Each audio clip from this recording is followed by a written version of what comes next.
Today is the day. In just 90 minutes from now, Jeff Bezos, his brother Mark Bezos, aviation icon Wally Funk, and our first paying customer, Oliver Damon, will launch to space and back.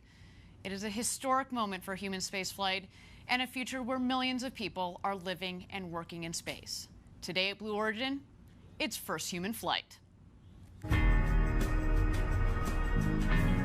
human need to explore is deep within all of us. Our ancestors crossed mountain ranges, sailed open oceans to map new lands, and sought out the unknown while always looking to the stars.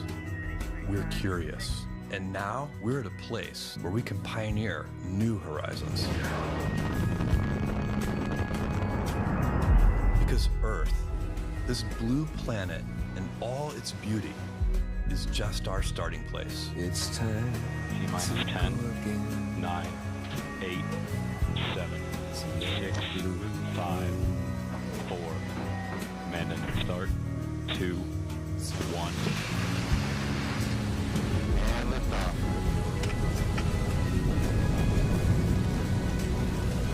Oh yeah, look at her go. 5,000 feet and climbing.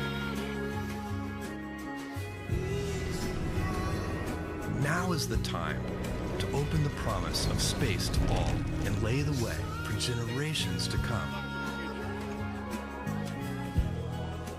When our descendants look to the stars, perhaps from a rocky moon or colonies floating in open space, they'll remember this time. When they reflect on where it started, they'll remember this place. And when they honor those first explorers who said, "Let's go," This is Blue Moon. they'll remember these bold steps. We are of Blue Origin. Touchdown. And this is just the beginning.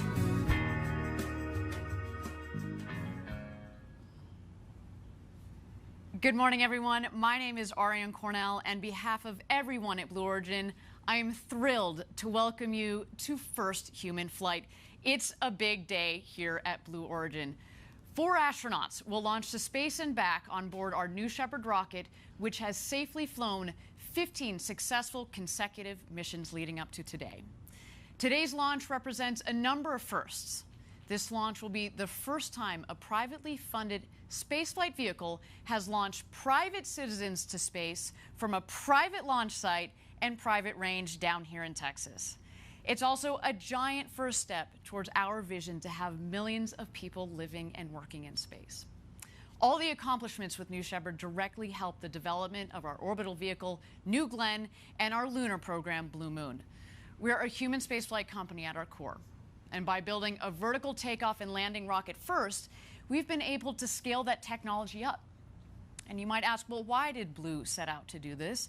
Because we need to build a road to space, and it all starts right here. We'll talk more about how New Shepard is helping our other programs a little later in the show, but first let's talk about who's on board today. This is our crew.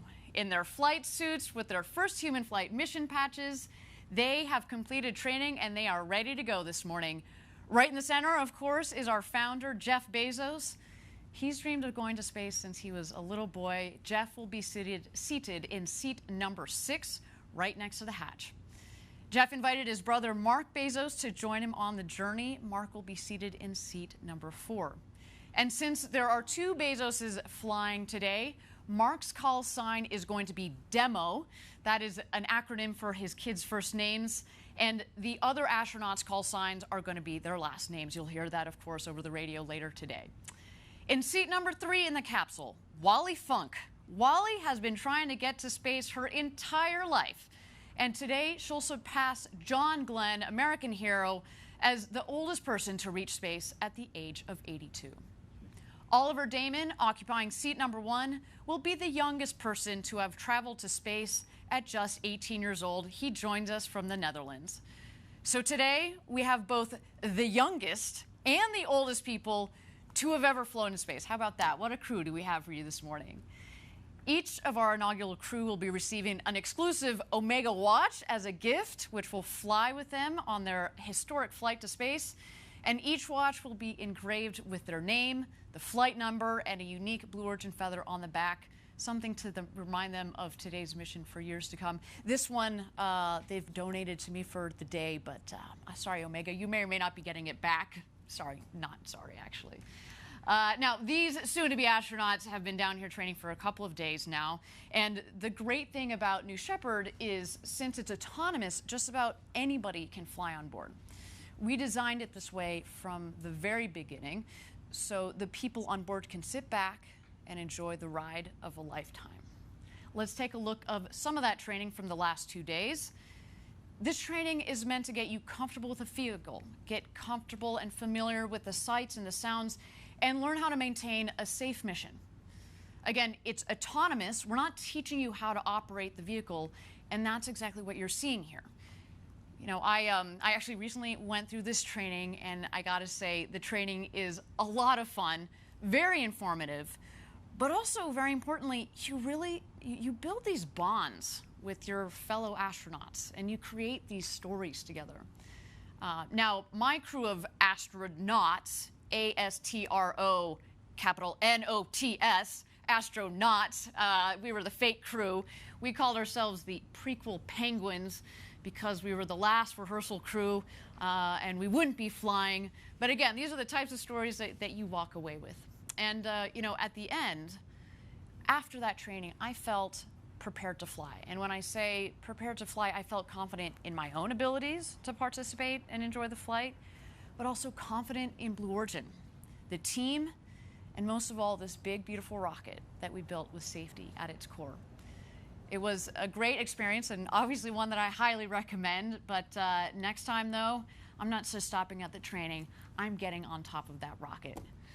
But while we have a moment here, I want to acknowledge the entire Blue Origin team who has made first human flight possible, so many of whom are following along today at watch parties across the country. The biggest one will be at our headquarters in Kent. There they are.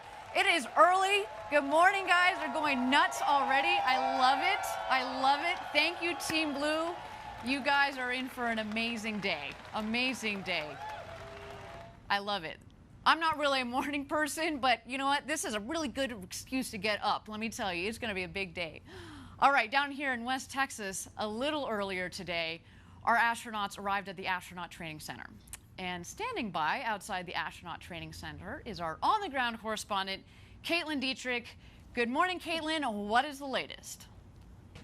Good morning, Ariane. I'm here in front of the Astronaut Training Center, and I got to tell you, outside here, it is a beautiful day. It could not be nicer for a rocket launch. I'm looking right at the rocket on the pad here. We're all getting a little emotional and pretty excited. And at about T-minus 2 hours down here in West Texas, the astronauts arrived here. They got out of their truck, and they walked into the training center. There was no frowns on any of their faces. Everyone was smiling. The energy was high. Wally Funk was basically skipping into the training center. I think they're going to have a good flight today. And what they're doing inside is just getting suited up in their flight suits. And they're going to do, you know, final kind of mission briefings just to get kind of refresher here in the early morning hours. And then at T-minus 45 minutes, when they get the go to load, they'll walk right out this door, get into this Rivian, and be on their way to space. Thanks, Caitlin. I imagine Wally Funk was more like doing cartwheels into the Astronaut Training Center, and I highly expect her to be doing the same to the Rivian trucks. That woman, her energy is infectious, and she has all the reason to be excited today. As we said, she's been waiting her entire life to get to space. All right, we're going to be checking in with Caitlin a little bit later for more updates. But right now, let's turn our attention to the rocket. She's right behind me, just a couple of miles north from where I sit. Now, New Shepard is named after Alan Shepard, the first American to go to space in 1951. 50 years ago. And earlier this morning, as you can see here, New Shepard left the barn and traveled to the launch pad to prepare to go to space and back. This time, of course, with astronauts on board, including our very first paying customer, Oliver Damon. Now, back inside the barn there, I should note that we do have a second rocket And we have had several paying payload customers on previous flights on that rocket. We will continue to fly future payloads on that dedicated rocket for that.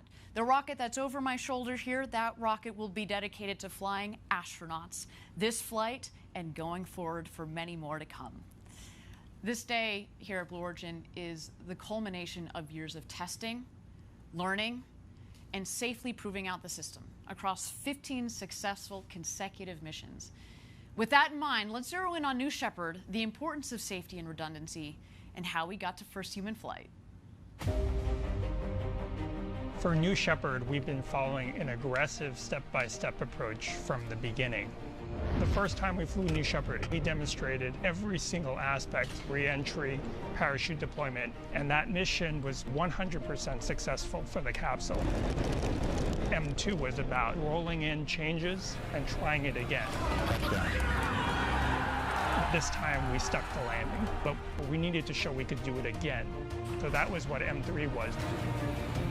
For M4, we pushed the envelope, lighting the engine just seconds before it would impact the ground, and we perfected it at that time. In M5, we intentionally did not deploy one of the main parachutes, and it worked perfectly. We had done a pad escape test that the capsule can launch and escape if there is an accident on the pad. The M6 mission was about testing that at its most stressing condition. We ignited the solid rocket motor in flight and showed that we can recover the capsule safely. For M7, what we introduced was a new capsule design.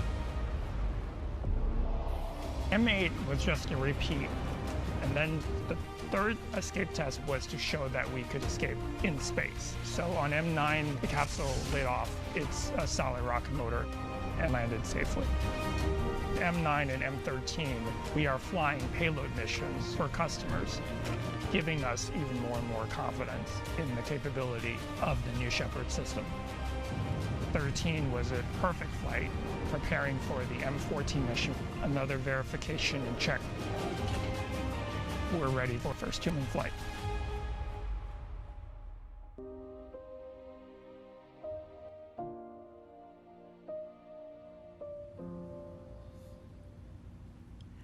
I love hearing from our top engineers, like the architect of New Shepard, Gary Lai, who's joined me here at the desk.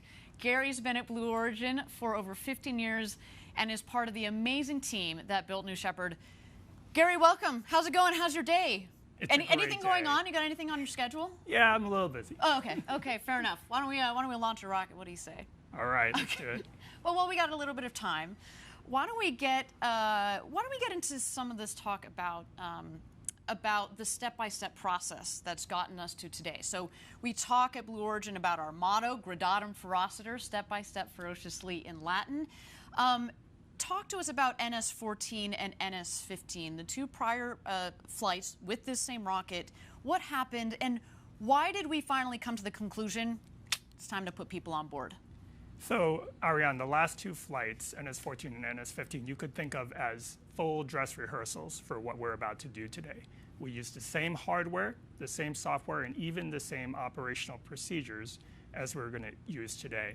Really, the only difference in today's launch is that rather than the astronauts getting out of the capsule at the last minute, they are going to stay on and they're going to enjoy the ride to space. So after those launches, we looked at all the data. We made sure that that hardware, that software, those procedures fulfilled all our requirements. We didn't need to change, and we came to the assessment that yes, we are ready. Fantastic. Now, again, you've been here for now 17 years, I think it is. You've been here since the beginning of the program, the original blueprints, the requirement building, all of that. Talk to me about how you guys approach safety and the safety philosophy that you took as you developed and tested and now are flying this rocket. So we believe this vehicle is very safe and is not just the record of flight test, 15 consecutive successful flight tests. If it was just that, we wouldn't be able to prove it.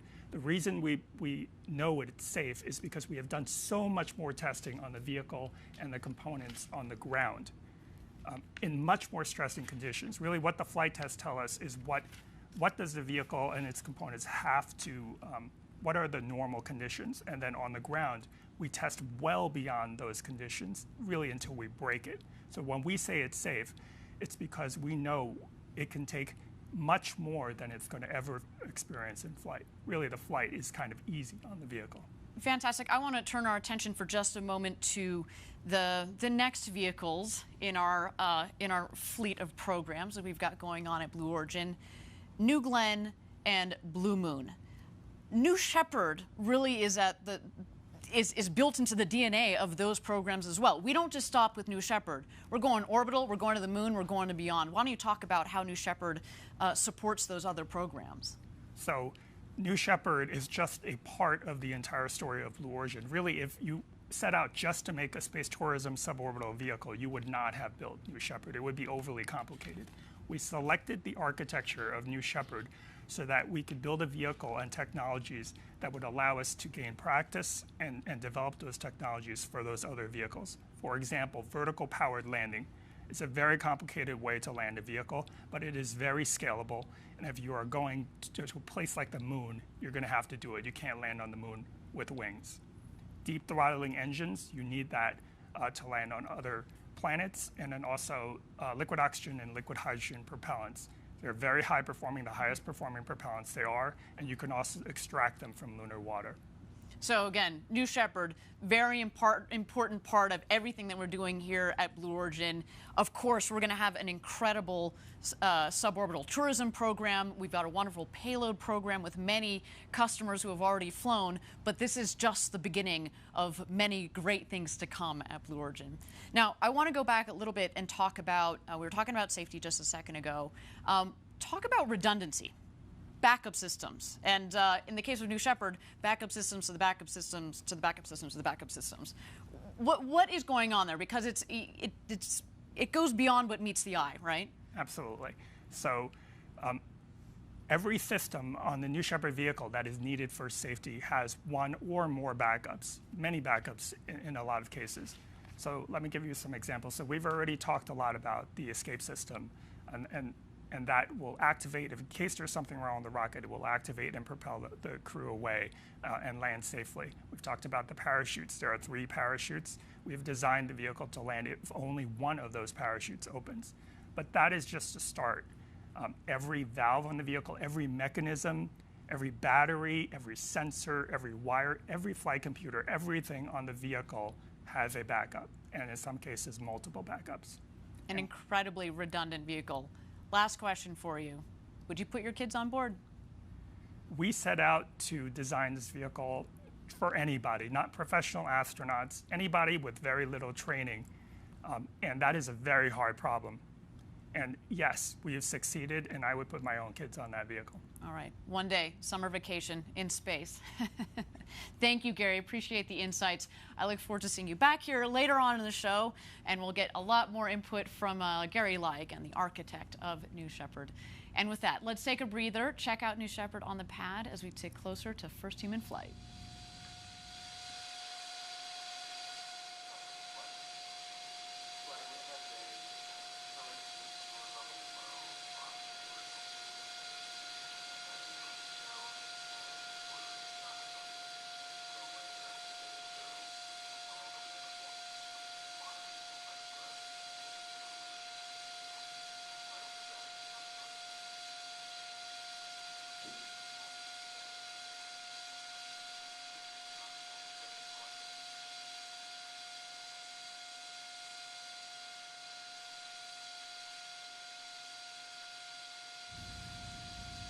All right, everybody, if you're just joining us, this is Blue Origin's first human flight. We're down here in West Texas coming to you live. We are T-minus 1 hour and 10 minutes to go until Jeff Bezos, Mark Bezos, Wally Funk, and our first customer from the Netherlands, Oliver Damon, rocket to space and back.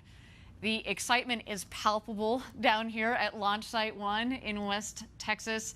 But I want to keep things moving for you, so why don't we take a closer look at the aforementioned astronauts, the Bezos brothers, Jeff and Mark. You see the Earth from space, and it changes you. It changes your relationship with this planet, with humanity. It's one Earth. I want to go on this flight because it's a thing I've wanted to do all my life. It's an adventure. It's a big deal for me. I invited my brother to come on this first flight because we're closest friends. I really want you to come with me. Would you? Are you serious? I am. I think it would be meaningful. Have my brother there. I wasn't even expecting him to say that he was going to be on the first flight. And then when he asked me to go along, I was just awestruck. Seriously? If you're willing, if you want to. God. Yeah. What a remarkable opportunity, not only to have this adventure, but to be able to do it with my best friend. I love you. I love you too.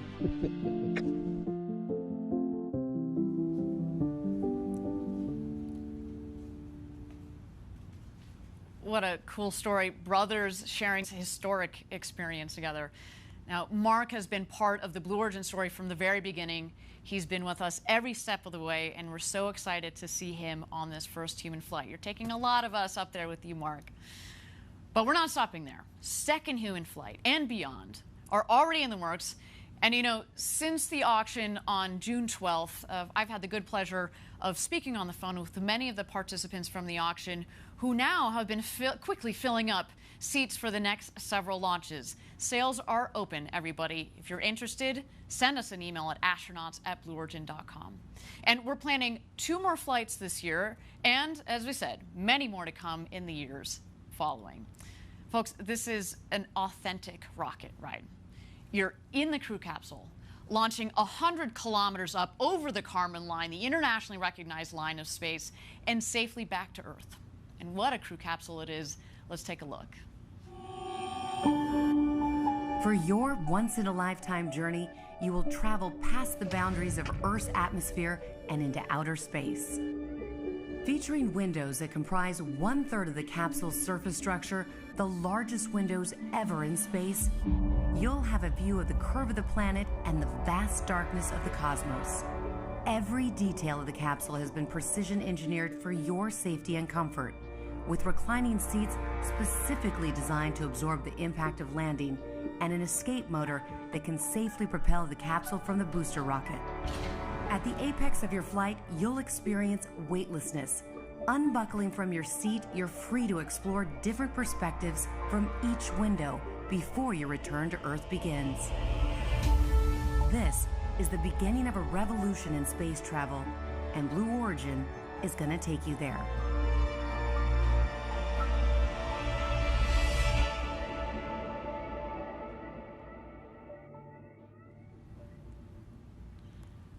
So yeah, our crew capsule is pretty sweet, very spacious. I should note that that crew capsule has 10 times the volume that Alan Shepard had on his flight to space. And of course, you notice those big, beautiful windows in comparison to poor Alan, who just had essentially a little porthole to look out of. Our astronauts today are going to get an amazing view.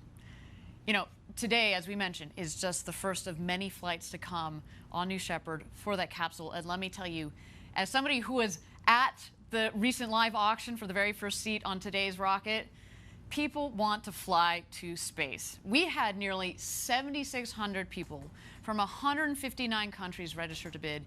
Huge global interest. And it was just incredible to be in the room when the winning bid was called at $28 million. All that money went to Blue Origin's Club for the Future. It was truly a stunning day, for which we are extremely grateful and extremely humbled. Now, for those of you that are less familiar with our Club for the Future, you might ask, what is Club? Club for the Future's mission is to inspire younger generations to pursue career in STEM and to help invent the future of life in space.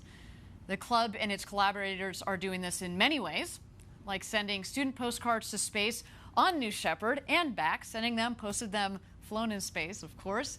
They've also been establishing space-focused curricula and providing access to space on Blue Origin rockets. And just last week, Blue Origin decided to spread the love. Blue Origin and Club for the Future announced that these 19 nonprofit organizations you see on your screen here will each receive $1 million from the $28 million. Incredible to see all of that money being used to help get the next generation excited about space. Why don't we take a closer look at Club for the Future, what it is, what it's doing, and where it's going. It's my generation's job to build the road to space so that the future generations can unleash their creativity. And one of the things that we have to do is inspire young people to build the future of life in space. We're from Blue Origin. We are going to be sending some postcards to space. The Club for the Future asks K-12 students to send us postcards with their dreams of the future. Mine says the future is only a tomorrow away because if we build the future, we have to do it a day at a time. That's really poetic. That's really cool. We're going to send those postcards to space in New Shepard. And then we're going to bring them back and mail them back to you. Let's take a look at some of these. These are fantastic. What a great drawing. It's time to verify. Nice. That's beautiful.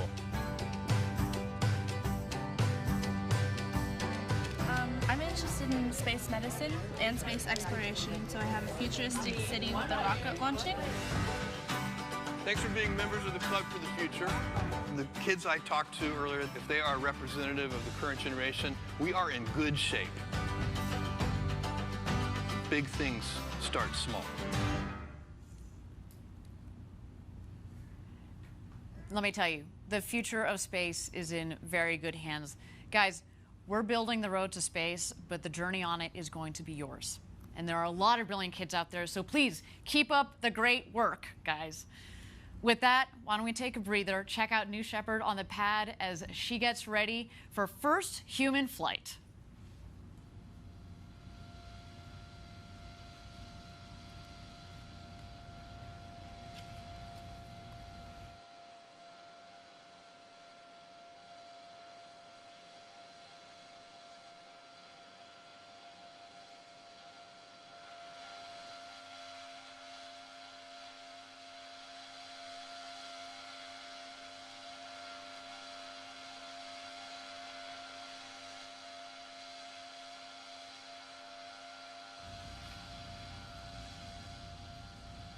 All right, thank you again, everybody, for joining us live from West Texas. We're here at just 1 hour and 2 minutes to go until launch. We are quickly approaching our first live glimpse of today's astronauts. They're going through their final preparations with crew member 7 before exiting the training center and heading out to the launch pad in their Rivian trucks. And now, crew member 7 is a role that gets its name from the New Shepard program. Though today's flight features 4 astronauts, future flights will take use of all 6 seats in the crew capsule. And crew member 7 is just that, the 7th member of each astronaut crew. Now, it's a 2-person role, and here's some footage, in fact, of Kevin Sprague and Sarah Knights, our current crew member 7s. We'll have that for you in a second here. So Sarah and Kevin don't go to space themselves, but they're critical team members that stay with the crew every step of the way, including as voice of mission control to the astronauts during the flight. So it's basically like they're in the capsule with our crew. And you're going to hear on today's flight Sarah as Capcom, or capsule communicator. And as I mentioned earlier, I've gone through astronaut experience training, and I can tell you the crew member 7 roles are essential. Kevin and Sarah met me, as well as the rest of the crew that I had during training, the evening that we arrived in El Paso, Texas, and we were in great hands, in their incredibly competent hands from the beginning to the end of our journey down here in Texas. So a special thank you to Kevin and Sarah for holding it all together for our astronauts. Now, I want to introduce you to another critical member of our Team Blue, Audrey Powers. In her new role as the Vice President of Mission and Flight Operations, she recently joined us here at the desk for a chat about what it's like to arrive at this very special moment. Audrey, it's so great to have you here. You've been so important to the development of the company and this rocket, and I can only imagine, how are you feeling today? I'm feeling very, very excited. Yeah? We had an amazing flight readiness review yesterday, and the team is just so pumped. Awesome. Yeah. Well, so this is not the first time our viewers have met you. On the last flight, you were one of our, what we call astronauts, spelled A-S-T-R-O-N-O-T-S. Yep. What was that experience like, going through the training and being one of the astronauts? Well, I was actually there working. I was not just having fun. Right. No, we know I this. was going through the training, to really see how it had progressed over time. A number of us did a review of the training early on, and I'll say that our training has reached such a really great spot for the astronauts. Our human factors team has provided a lot of input. Our CM7 team has spent so much time really focusing on what is important for them to first safely get through the experience and then just really enjoy their time up there. Yeah, so it was vetting the entire experience and making sure that we cover the right aspects of it. Right. So I also got to be an astronaut, but I didn't get to do the next kind of critical step, which is getting inside of the capsule on top of the rocket when it's fully fueled, fully loaded, like we did during our last launch and last webcast. You were one of two. You and Gary Lai went in there. What was that like when you went in there and the hatch was closed? What is that feeling like? Yeah, the entire tower operation of Astronaut Load was just a very sensory experience. And we walked through the sequence a couple days in advance just to rehearse everything, all of the movements. But on launch day, we got out of the cars and we're standing at the bottom of the tower. And you could hear the vehicle venting. And when you looked at it, there was frost coming off the side like you see sometimes in movies. And it's just this overwhelming sense of this thing that is waiting to launch, and we're kind of holding it up, you know? Right. So there was a great sense of urgency that didn't exist on the days that we rehearsed it. And when we got up and finally ingressed and strapped into our seat, there were a lot of things. It was very mechanical because of the training that we had gone through in the simulator. And we sat down and strapped in, and it wasn't until then that you're waiting for the crew to do the checks and empty out the cabin of the various equipment that you kind of look out and you realize like how high up you are, where you are. Yeah, and you could feel the vehicle swaying a little bit on the launch mount, like that rocket is ready to launch.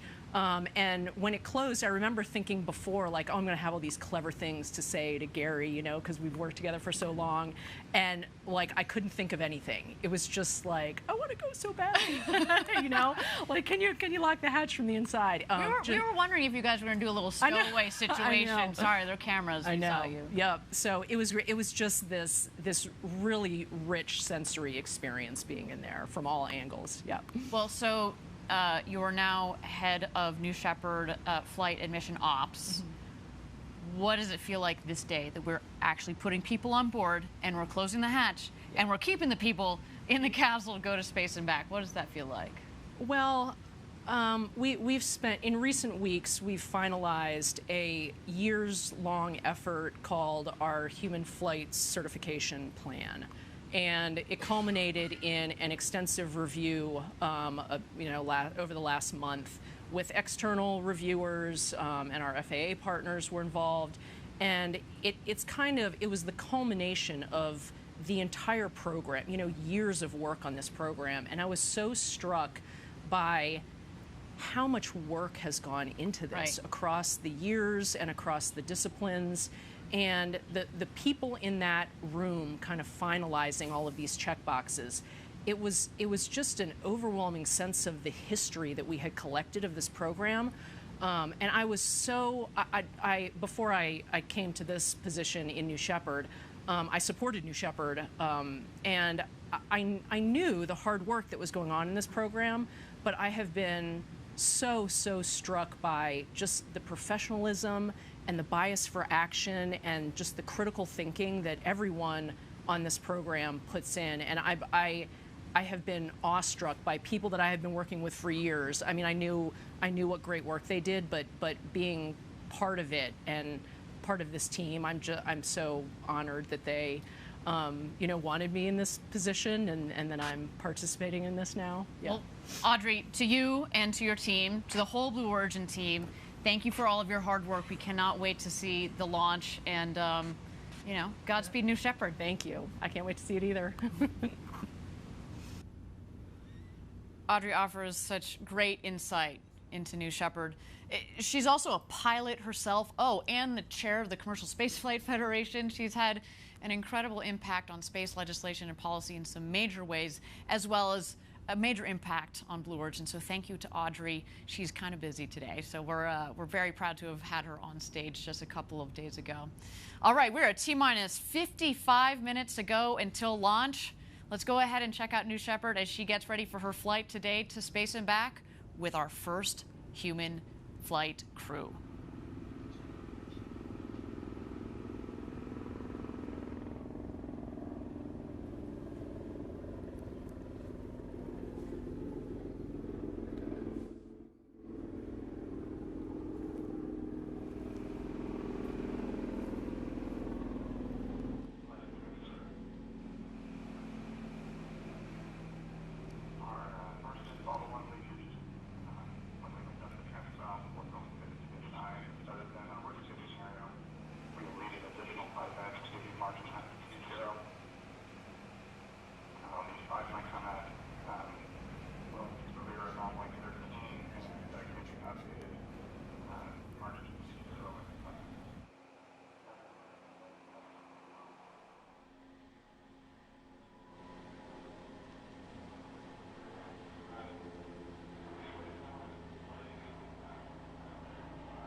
Thank you, everybody, again for joining us live from West Texas for Blue Origin's first human flight. We are at T-minus 52 minutes to go until launch.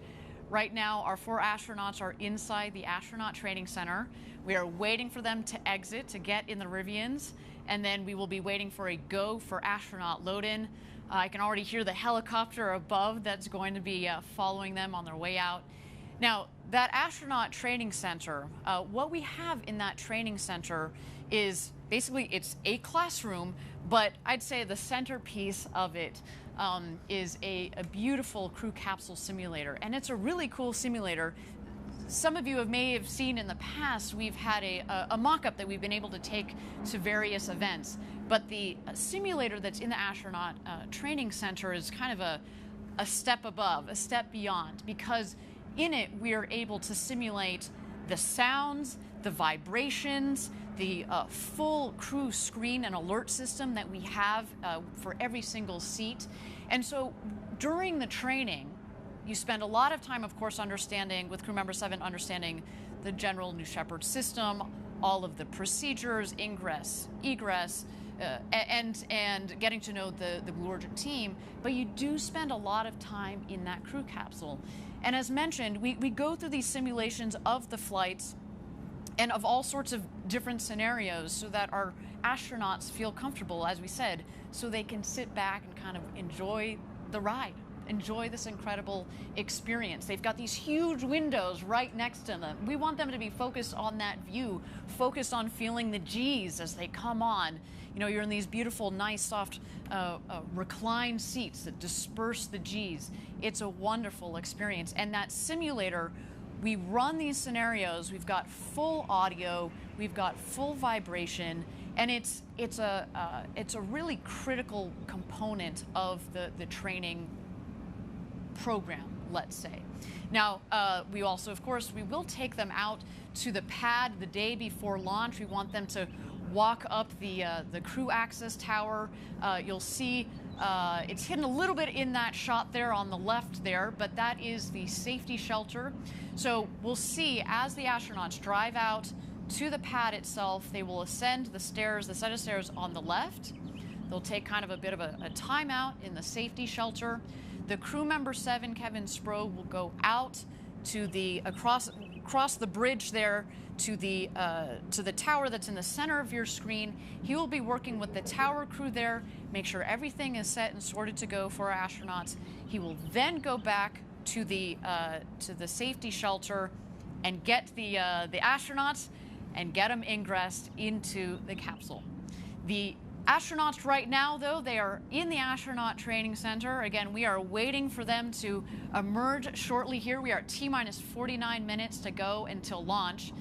Again, they are going to be entering into their Rivian trucks and heading out to the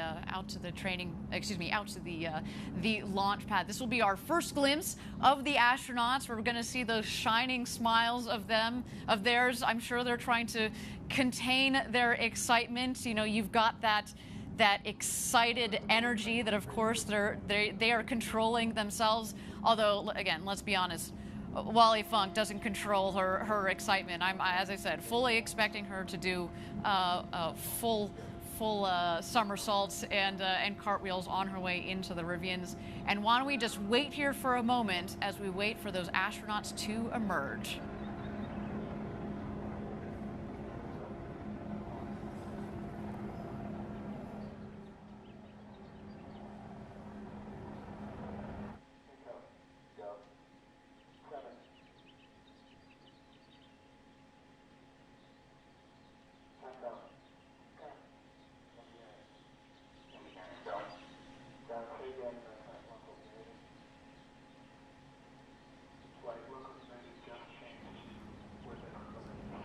Thank you again, everybody, for joining us live for New Shepard's first human flight. We are waiting for our astronauts to emerge from the Astronaut Training Center.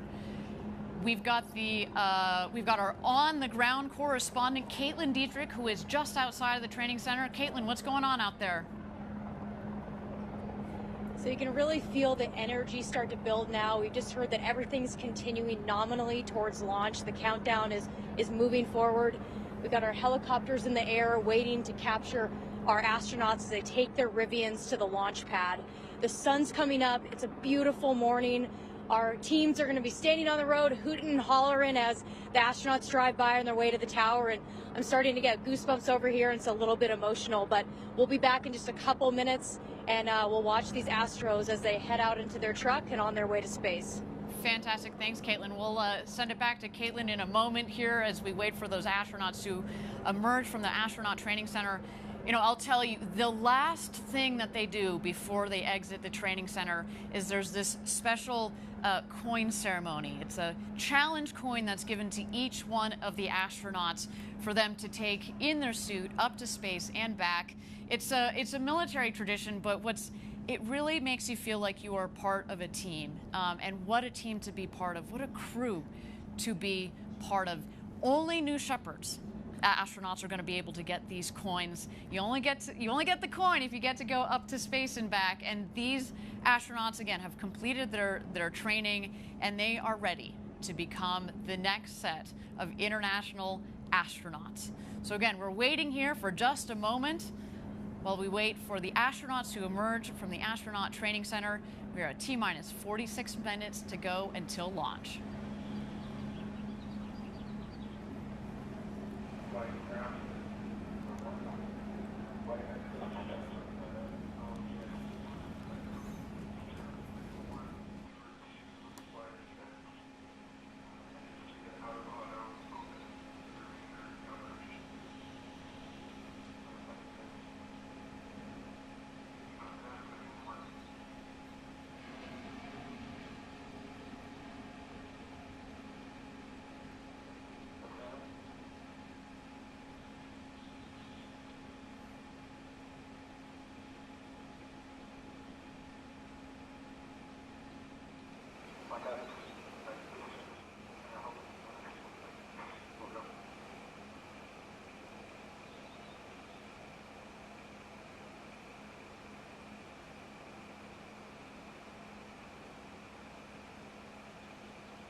Thank you again, everybody, for joining us live for New Shepard's first human flight. We are at T-minus 45 minutes, and here the astronauts come.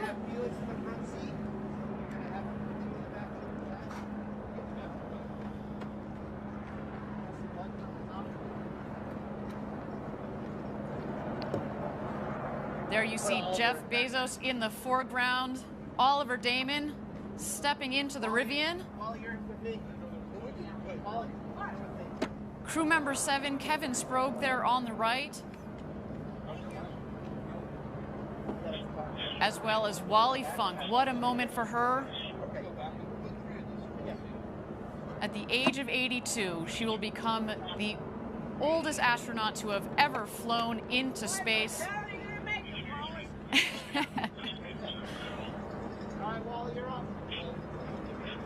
And there she is, loading into the Rivian. Wally was part of the Mercury 13 program back in the 1960s. The program to train women to go to space that ultimately was canceled, but now it is her moment. Today is an incredible day for her.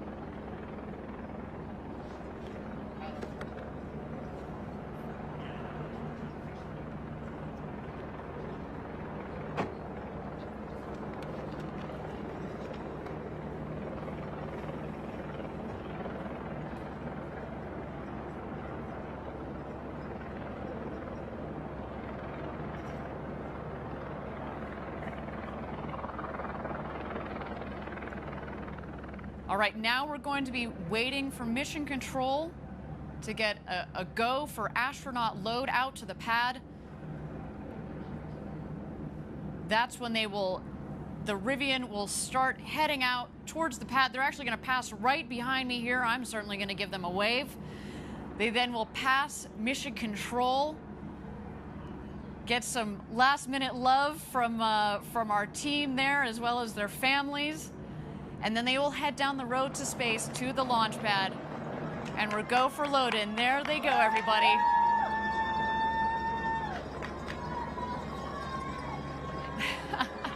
What a moment. You can probably hear our team already losing it down here. We are super excited. And there they are. High fives from everybody. What an incredible moment. They're coming over here just behind my right shoulder.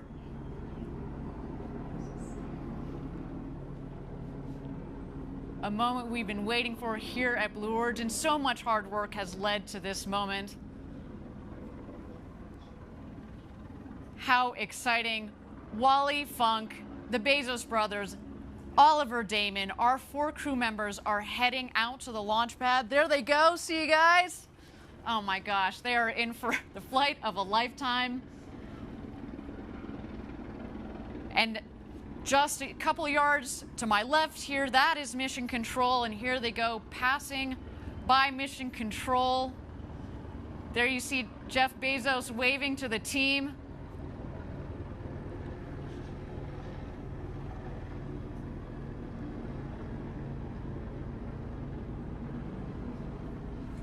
They're going to hang a left there as they head down the road to space. Now, while we watch them travel down that road to space, they've got just a couple of moments.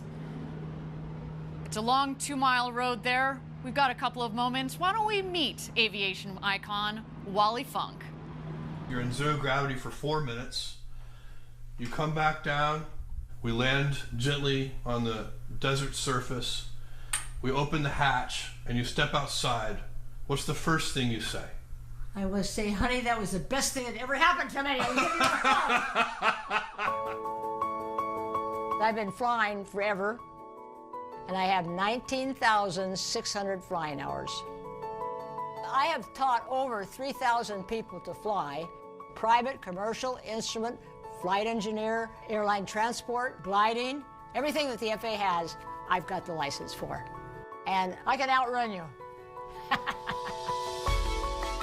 Back in the 60s, I was in the Mercury 13 program. They asked me, do you want to be an astronaut? I said, yes. They told me that I had done better and completed the work faster than any of the guys. So I got a hold of NASA 4 times. I said, I want to become an astronaut, but nobody would take me. I didn't think that I would ever get to go up. Nothing has ever gotten in my way. They said, Wally, you're a girl, you can't do that. I said, guess what? Doesn't matter what you are. You can still do it if you want to do it. And I like to do things that nobody has ever done. We're going to fly you up into space on the very first flight. That's your I can't tell people that are watching how fabulous I feel to have been picked by Blue Origin to go on this trip. You're going to be an astronaut. Oh, finally! And I'll love every second of it. Woo! Ha ha! I can hardly wait.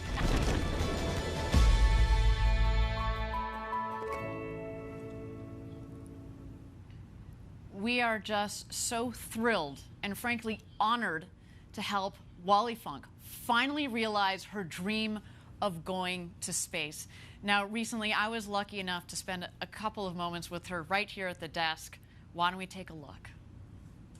Wally, it is a pleasure to meet you. As a fellow pilot, you are an inspiration, so thank you. You don't know how great it is to meet you, that you are a pilot. I want you to go fly more in that glider and jumping. Oh, well, that's great. And hopefully follow in your footsteps and go on New Shepard one day. Absolutely. Oh, I mean, yes. So, Wally, you've waited a while to go to space. A silly question, but are you excited? No, not at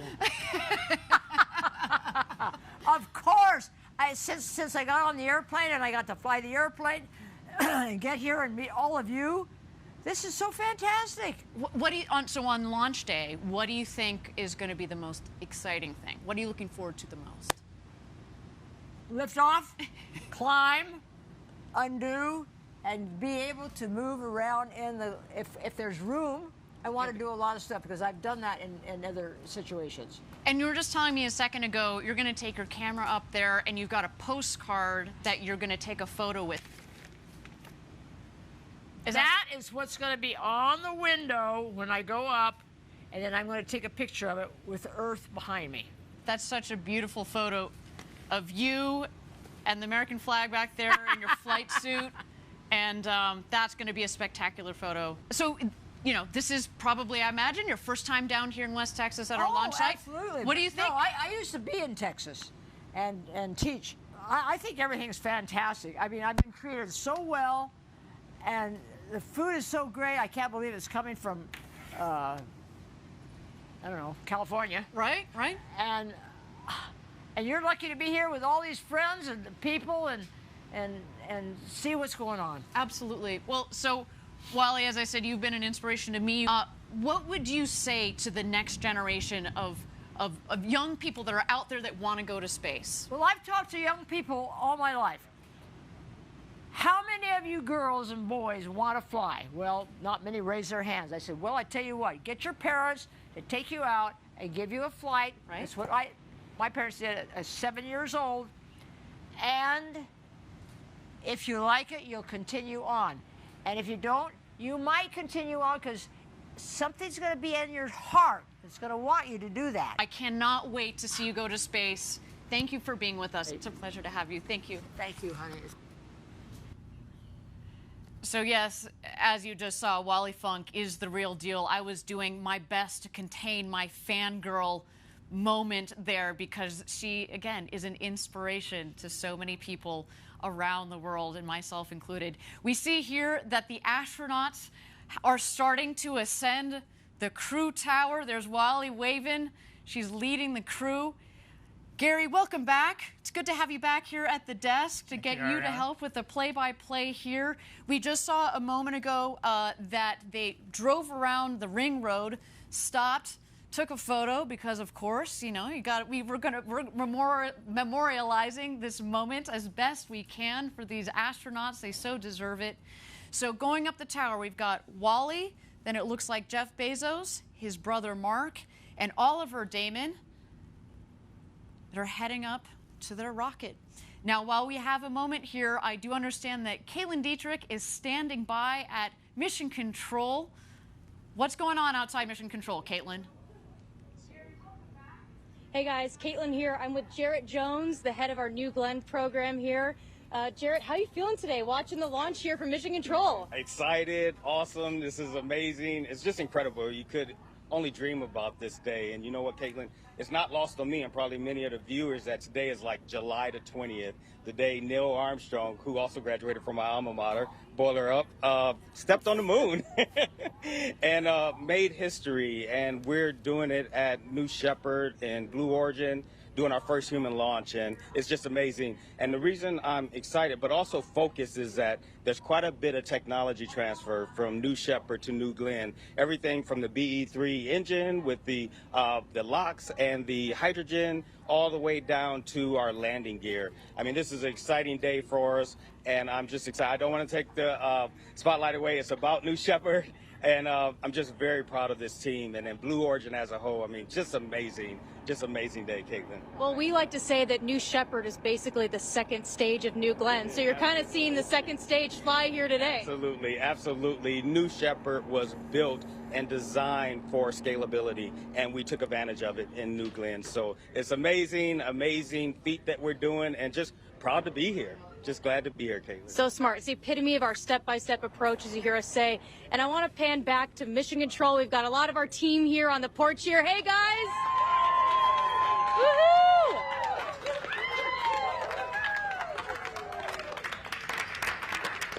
We are so excited. We saw the astronauts fly by here just a second ago. And right in that room is some of the world's most brilliant engineers flying this rocket today. And I don't know about you, but I'm starting to get a little bit emotional. So back to you, Ariane, and we'll see you after launch. Woohoo! Woohoo! Thank you, Caitlin. Enjoy the launch. Jarrett Jones, enjoy the launch. Everybody out there outside of Mission Control, as well as in Mission Control, enjoy the launch. You know, Gary, we talked about it a little bit earlier. Caitlin touched on it just a second ago, how basically New Shepard is being scaled up to New Glenn. Tell me how you've thought about that, because you're part of, obviously, New Shepard, the architect of New Shepard, but you've been part of thinking about the broader roadmap, if you will, that Blue Origin has. That's right. New Glenn is a scaled-up version of New Shepard. It does use different main propulsion for the first stage, but the second stage of New Glenn, that engine is a derivative of the BE-3 engine that's flying New Shepard today. And the techniques for vertical landing, which we perfected with the New Shepard vehicle, are going to be applied to the New Glenn vehicle. We have very high confidence that the very first launch of New Glenn will stick that landing on the ship. We would not have that confidence without the New Shepard program. Absolutely, absolutely. And Jarrett Jones, again, who leads that entire New Glenn program, he has a big job, but he's gotten a lot of help. He's kind of gotten this catapulted help from the development and now the operations and flight of New Shepard. I should note that New Glenn will also carry humans one day. We build all of our programs from the very beginning with the intent to put people on board. And talking about astronauts and people, we just saw them enter into the astronaut safety shelter. I would like to highlight one thing, which is, Wally was saying that she could outrun you. She was the first up those stairs and first in the astronaut shelter. So no lie, that Wally Funk, she's got quite a bit of energy. You know, people, she's 82, but I'm convinced every time I read that it's a typo, that she's actually 28, because again, that woman. All right. Gary, why don't you tell us a little bit about what's happening in the shelter, because we should remind our viewers that on the last flight that we had, we basically did a full-up rehearsal of what we're doing right now. You were part of that astronaut crew that we had. What happens in the shelter? So the shelter has two main functions. It's a shelter in case of some kind of emergency. If they need to evacuate the capsule very quickly, they can go across the bridge only about 75 feet and be in this shelter very fast. It is fireproof. It can handle a whole set of anomalies that might happen with the rocket. You see those blue tanks against a wall? The shelter has its own air breathing supply in case of a fire outside. It also has communications. They can talk directly to Capcom from there. Right now, they are just waiting for the go-ahead from the pad crew that is preparing the capsule to start astronaut load. Fantastic. And you see there in the foreground in the black suit, that is Kevin Sprague, our crew member 7, as well as Wally Funk seated on the left, soon to become the oldest person to have ever flown in space. Then, going clockwise here, Oliver Damon, soon to be the youngest person to have ever flown in space at the age of 18. He comes to us from the Netherlands. A special shout out to our international viewers, especially those in the Netherlands. Hello, everybody. You should be very proud of your countrymen there. Then we have, of course, Mark Bezos, brother to Jeff Bezos, our founder, in the cowboy hat. He is a true Texan at heart. You know, we call it the ranch down here. We like to incorporate that into a lot of what we do and the spirit that we have down here at our launch site 1. All right, they are leaving the astronaut safety shelter here. Let's watch as they prepare to cross the bridge.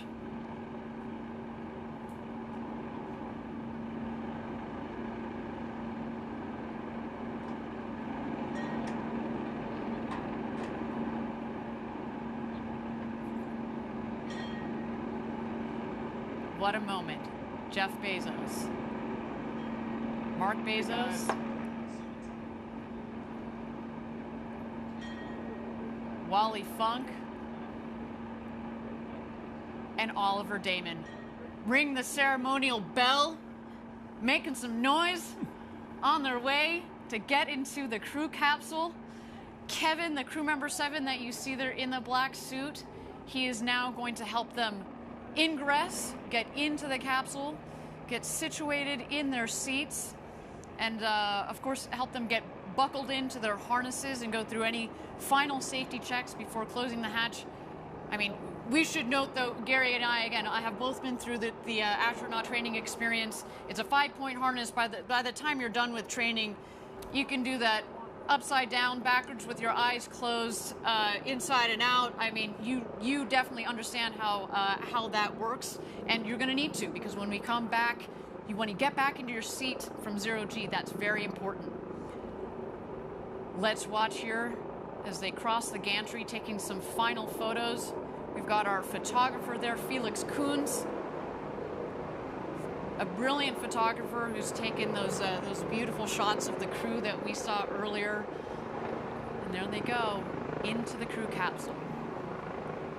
Gary, do you want to talk about the hosing and the piping that you see going into the hatch? So that is just a cabin environmental control system.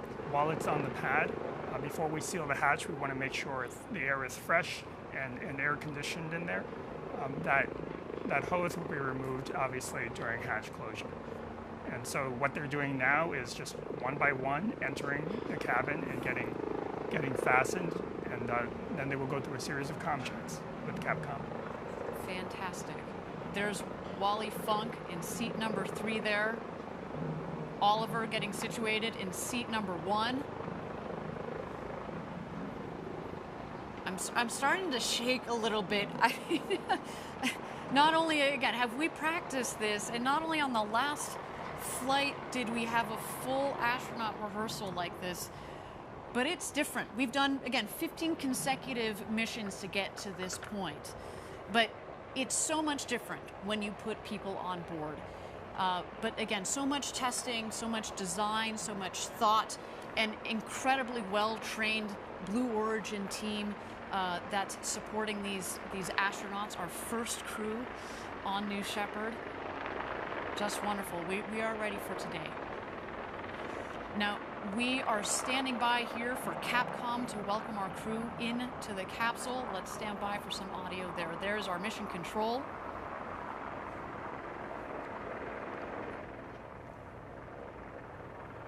And Sarah Knights.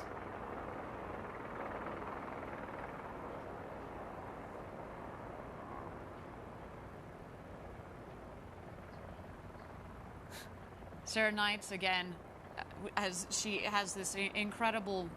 I have you loud and clear, 7. How me?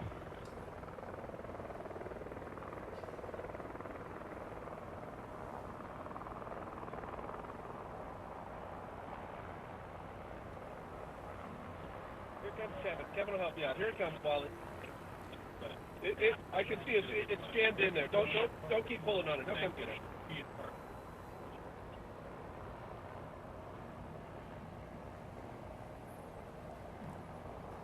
So again, we've got Capcom's Sarah Knight. She's one of our crew member 7 on the left. Our 4 astronauts are loaded into the capsule.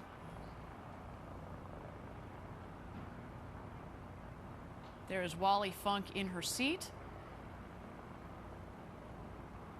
as well as Mission Control. Talk about locked and loaded.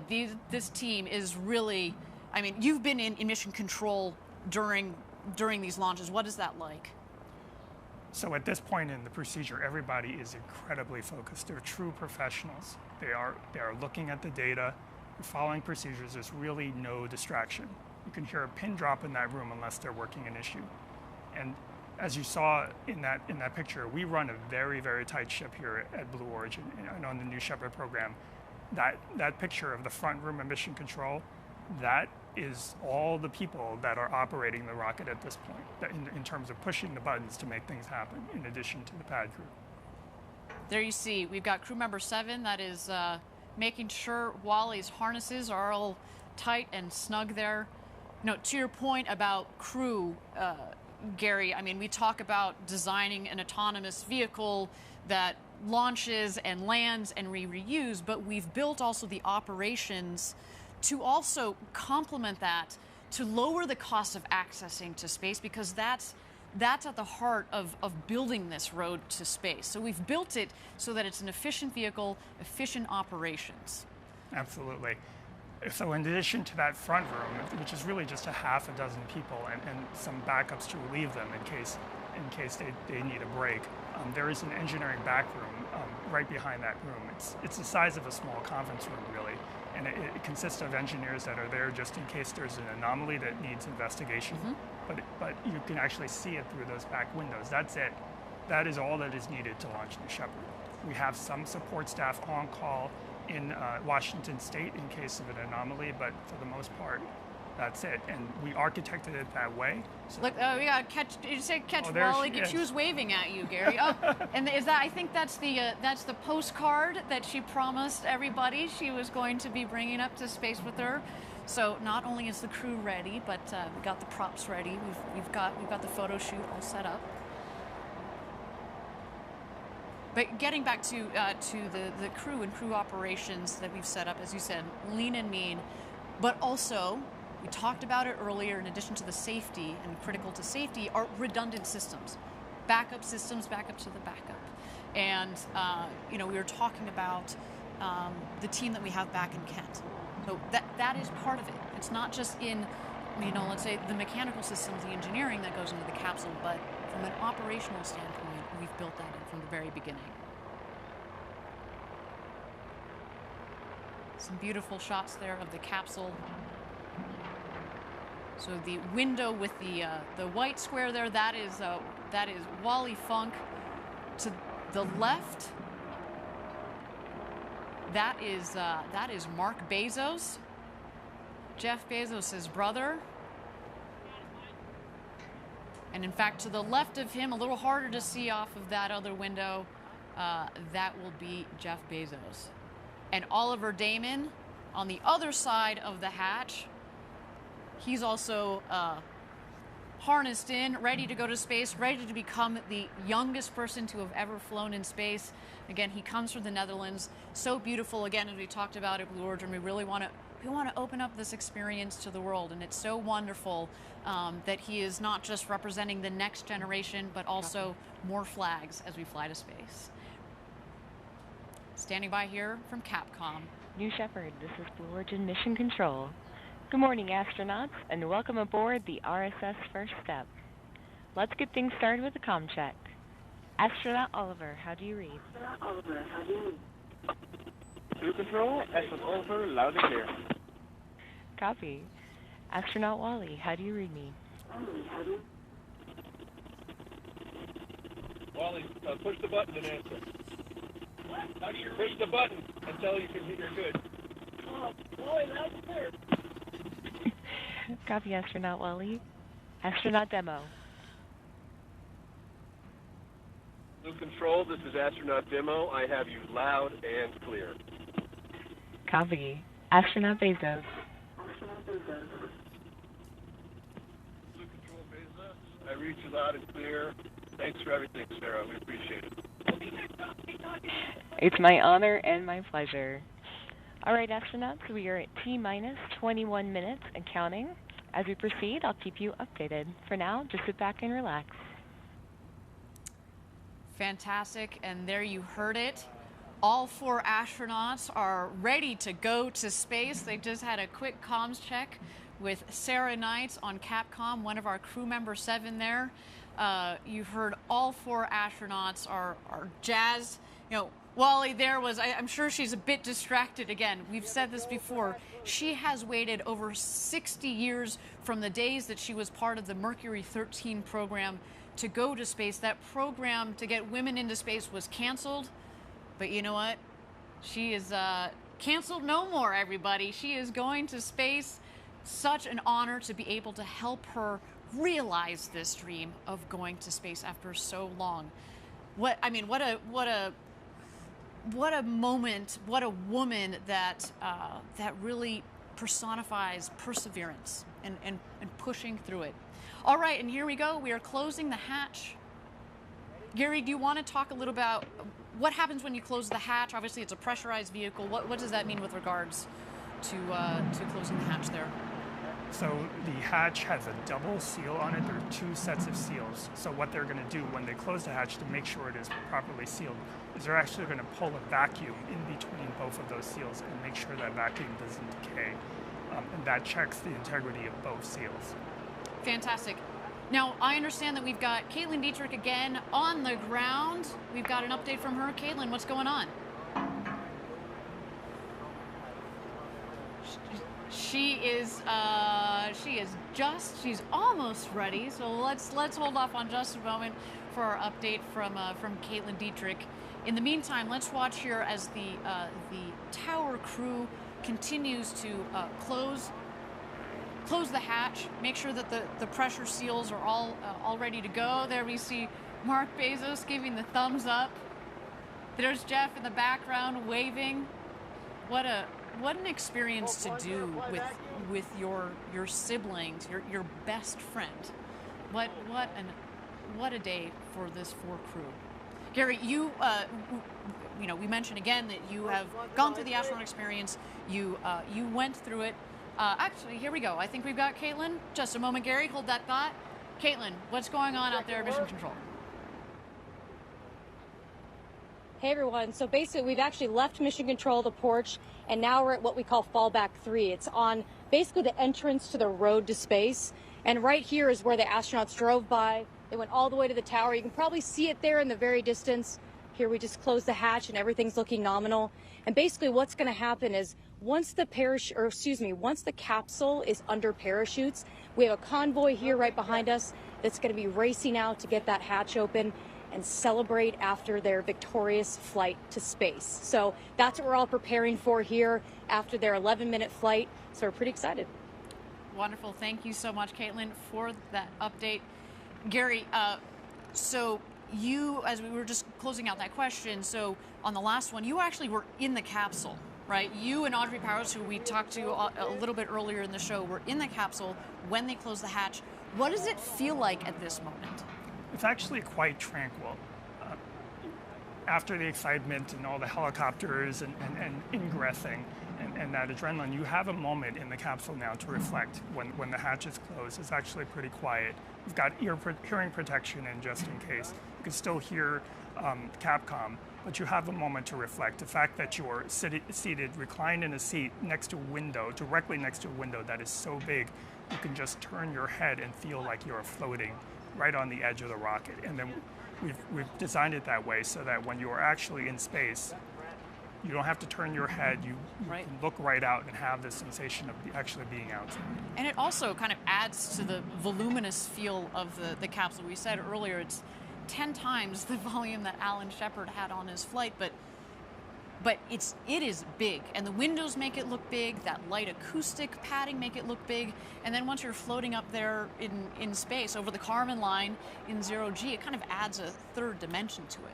Yes, we wanted that spaciousness, we wanted that sensation of floating. Really, if we were able to do it, we would have made the entire capsule transparent.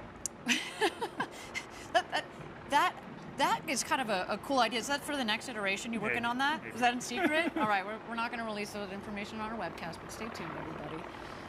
All right, we're going to toss it back to Capcom. I understand that we've got a special message from Christina Bezos, sister to Jeff and Mark Bezos.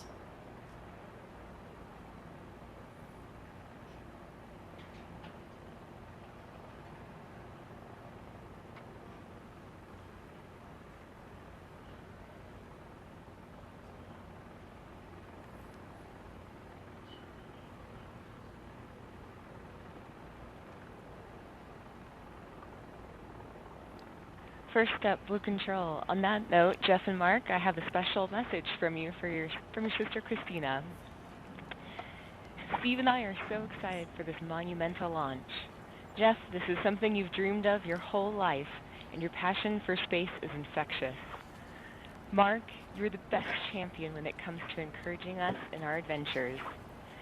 As you buckle in, I'm reminded of when Jeff was Captain Kirk, Mark, you were Sulu, and I took the role of Lieutenant Uhura. We would battle Klingons while firing torpedoes, all the while dodging in and out of traffic and praying that we make it to our destination safely. Mark, be prepared to fire those torpedoes if ordered to do so. Now hurry up and get your asses back down here so I can give you a huge hug. We love you, and Godspeed, New Shepard.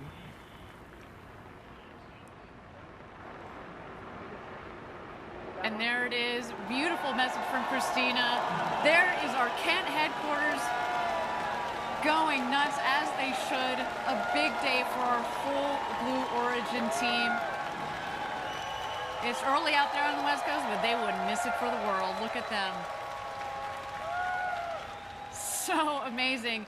Again, what a day for the entire Blue Origin team, for these crew members that are on board, for their families that are here, that have been supporting each one of these people's dreams to go to space. Just incredible. And, you know, we are sitting here at T-minus 15 minutes to go until launch. We are in a brief hold here, but why don't we meet Oliver Dayton, one of those astronauts, again, our first, very, very first paying customer, and soon to be the youngest person to travel to space at 18. Let's see Oliver. I think it's the ultimate dream for so many people to go to space. I guess my first memories of space were Thunderbirds. I was a big fan of that. Watched every single episode there was. That was like the big thing with like the rockets and everything. Oliver, is this your first look at the vehicle? Yeah. It's so cool to go with this group because Wally is like one of the best pilots ever and has such an amazing life story. Of course, Jeff is one of the best businessmen ever and a great visionary. And Mark is a firefighter and has such an amazing track record over his life. I feel a responsibility because I'm the youngest in space, and to get more people interested in space, and not even just space, but science, would be such an opportunity for me to do. When I touch down and I get out of the vehicle, I think I'll be just speechless. Now, Oliver also has his pilot's license and will be studying physics in college. And in just a bit, he'll officially be an astronaut. But Gary, did you talk to Oliver? I did. I had an opportunity to meet him. Did you start recruiting? Did you get on that? What are you doing sitting here? Come on, man. We were like that guy. Not only is he going to study physics, but also innovation. So we can only imagine what is in store for Oliver in the years to come. But I can tell you what is in store for him in the next couple of minutes here. He is going to go to space over the Kármán line, up 100 kilometers up the internationally recognized line of space, and he's going to come back a freshly minted astronaut. Cannot wait for that. Now, we are at T-minus 15 minutes to go until launch. We are in a brief hold here, and while we're in a hold, why don't we turn it over to New Shepard and watch the rocket as she gets ready to take these 4 astronauts to space and back.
Thank you again, everybody, for joining us live from West Texas. We are here at T-minus 15 minutes to go until launch.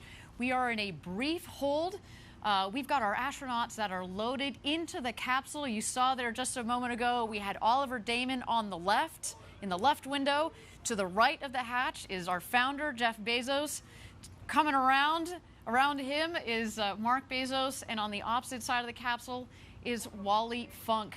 And again, we're just here in a brief hold, but while we have a moment, let's throw it back to the pad and catch out some of those shots of our astronauts as they get ready for their flight to space and back this morning.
Thank you again, everybody, for joining us live from West Texas for New Shepard's first human flight. We are at T-minus 15 minutes. We are in a brief hold here.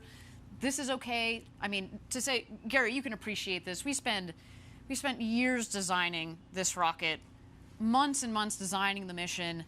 And if we need to take a couple of minutes more to make sure that the team is aligned, that we're all set and sorted, that our astronauts are happy, that the weather both on the ground and up aloft is within green zones, then we're going to do that. How do you guys think about holds when you're in mission control? What is happening right now? There's really two kinds of holds. There might be a hold while they investigate an anomaly, and very often that is not the case, though. There are sometimes holds just to catch up in the timeline.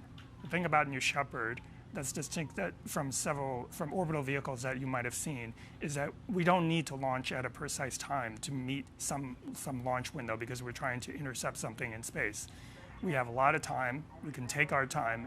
It's better to pause and hold if there's any reason to, if there's a sensor reading that you want to investigate or you just want to catch up in time. So that's why we tend to take these holds. Otherwise, we bias to launching as soon as possible so we don't otherwise have a lot of buffer in the normal count.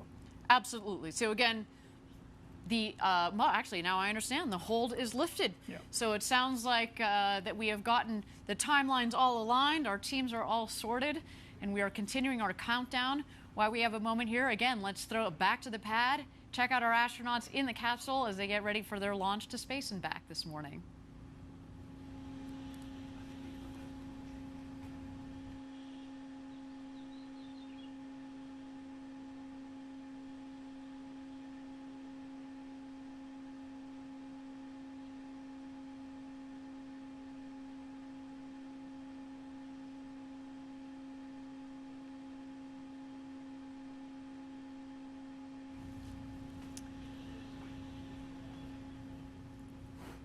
All right, everybody, we are at T-minus 14 minutes and 5 seconds to go until launch here. Got goosebumps going already. Again, the adrenaline is building and the energy is building up here as the clock ticks down. And while our astronauts and our teams are going through the final checks with our crew member 7 and the launch team, let's talk about seeing Earth from space and how it changes you. And we're very fortunate here at Blue Origin to have several NASA astronauts that are working with us. And they've logged hundreds of hours in space, and they offer a keen perspective on what our first human flight astronauts are just minutes away from experiencing. I find it's very interesting that people can look at a picture of Earth taken by an astronaut, but they don't get that change inside that actually being there in space gives you. It is one of those things that you kind of have to do. The perspective from space is a really fantastic one. You can see things that you never thought you'd see from Earth. It really can't help but change your life. It changes your perspective. Having that kind of an experience makes you feel smaller. You really do come back with a sense that the Earth is a closed environment. Everything we have here to eat, breathe, drink, it's all traveling together. And looking at the blackness of space and looking at the surface of the Earth and seeing that almost nothing separates those two. All of humankind is on this one small rock, protected by this thin, fragile little layer of air. It makes you realize that the planet is, in fact, a giant spaceship traveling through space that's home to 7 billion of us. And I think every astronaut who goes to space is changed by it in some way. They've actually documented a change in core values in almost all astronauts from before the flight to after the flight. And as millions and millions of people begin to get this experience, I think the knowledge on Earth and a different understanding about our planet will gradually occur. The experience of something that changes who you are on the inside, it's very powerful. It is so memorable and so unique that people walk away speechless.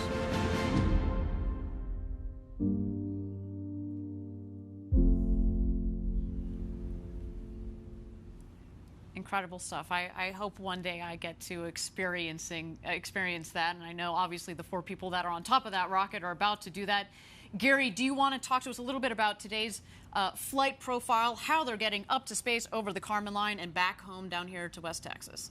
Absolutely. So T-minus 0 is the time that we... Actually, Gary, if you don't mind standing by, I understand that we are ready for our go, no-go poll. No. This is the flight director. New Shepard is go for launch. Booster, commence similar count. Wilco flight. Controllers, drop UHF voice.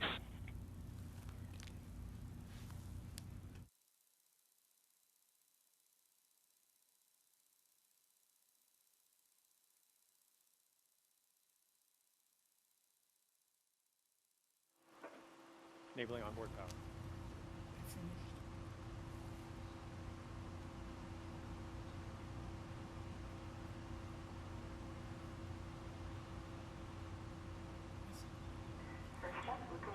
All right, thank you everybody for joining us again. Sorry about that. So we got so caught up in the flight profile and the perspectives from our NASA astronauts. We just caught the tail end there of the go no go poll. But I'm hearing that we're looking good for flight today. So let's get back into that flight profile, Gary, that you're telling us about here. Again, how are they getting up to space, over the Kármán line, the internationally recognized line of space, and then back down here to Earth in West Texas? Okay, so T-minus 0 is actually not the point of liftoff. It's when we send the command to start the engine. It lifts off about 7 seconds later. It will ascend for about 2.5 minutes. And then shut off. It goes through what we call MECO, main engine cutoff. About 20 seconds after that, the capsule will separate, and that's when the fasten seatbelt light on their panels will turn off, and they'll be able to float around the capsule for 3 to 4 minutes. During that time, both vehicles are still ascending, and they will ascend above 100 kilometers. The Kármán line today, we're headed for about 105, 106 kilometers. And then start their descent. The capsule, the booster will actually re-enter first. It's more aerodynamic. Before it hits the atmosphere, it deploys wedge fins on top to stabilize it, and then uses those aft fins to steer back over the pad. Just over the pad, about 20,000 above, it deploys drag brakes to slow itself down, and then restarts its engines just seconds before hitting the ground to slow itself down to a soft landing. The landing legs will come out just seconds before landing. It might do 1 or 2 maneuvers to make sure that it's over that pad, and then it will touch down softly. Meanwhile, the capsule will continue its flight. The astronauts will strap back in before hitting the atmosphere, get back in their seats. There'll be thrusters that will stabilize the capsule just to prevent it from rocking too much, and then parachutes will deploy about 10,000 feet above the ground. First drogues will fire, and those will extract the mains. And then finally, a landing will occur on a cushion of air, which will fire just about 6 feet off the ground.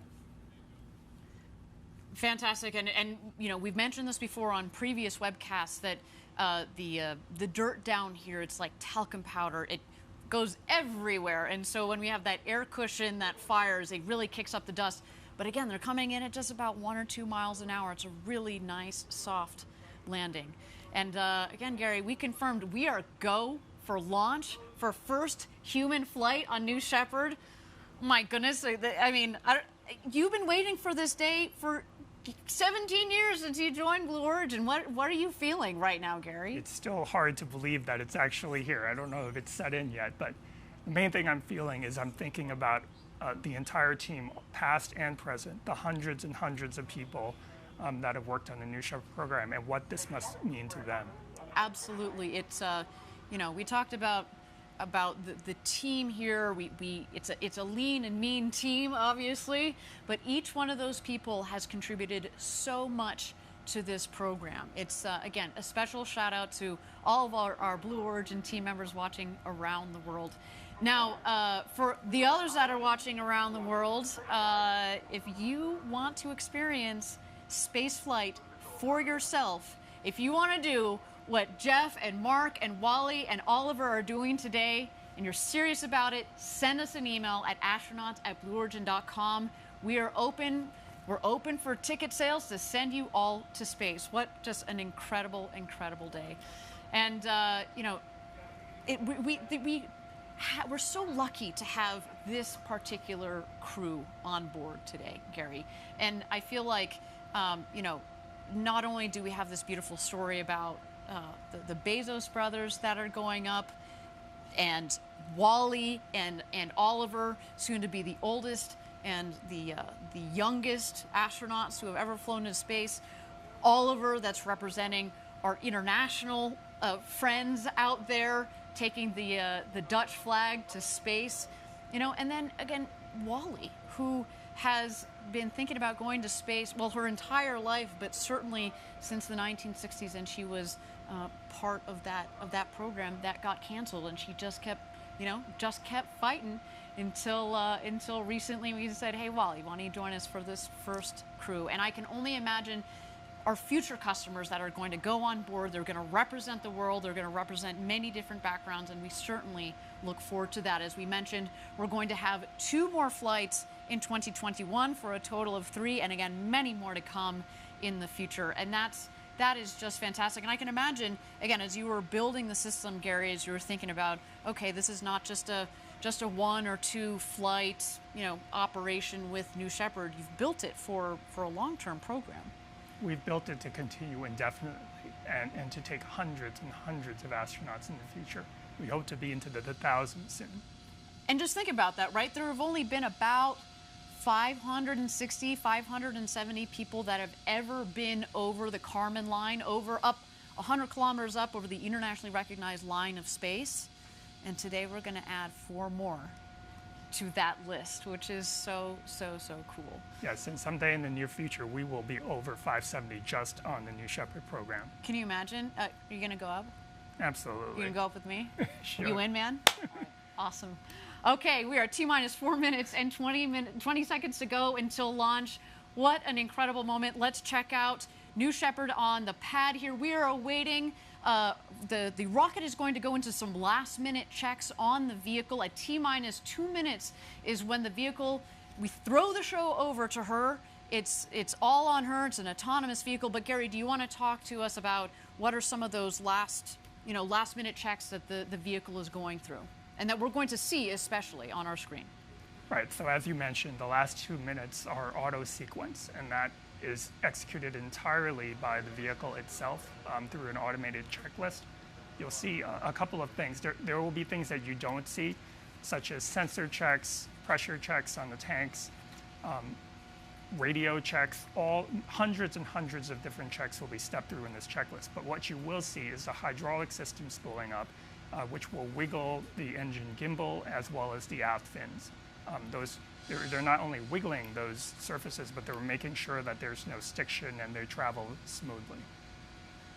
Fantastic. And again, we are waiting to see that. You'll be able to see, as Gary said, you don't get to see all of those last-minute checks, but we certainly get to see the aft fins.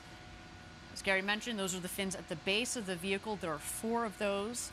Obviously, they help direct the rocket both up and down. And then the engine will gimbal. That is our BE-3 engine, the Blue Engine 3, 110,000 pounds of thrust. Liquid oxygen and liquid hydrogen are what are the propellants in the engine. It's not only a powerful and also throttleable engine. The throttle, I'll talk about the throttleability just here for a second. We throttle the engine back as it comes back to land, and that's what creates a nice soft landing, because as it comes in, of course, it's not filled with all the propellant that it had on the way back up. So if we throttle it back, kind of like an airplane, it comes in for a nice, soft landing. And you know, what a trip to space and back. Again, this vehicle, we've had 15 successful flights on. Again, we're looking forward to this 16th one, of course, a very special one with people on board today. T-minus 2 minutes, there we go. Bridge is retracting. The bridge is retracting. There's Oliver on the left, Jeff Bezos on the right. We are about to go to space, everybody.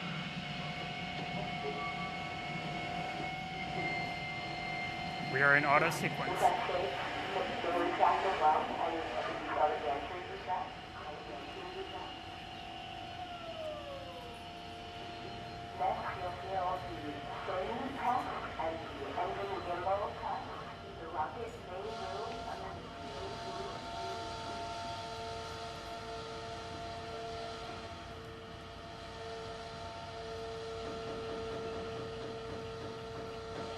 Ariane, when that engine gimbal check occurs and that engine swings, they should actually be able to feel it in the cabin, because it'll sway the stack back and forth.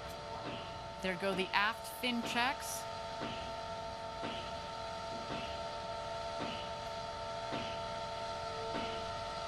There you see the engine gimbal check just peeking out at the base of the rocket.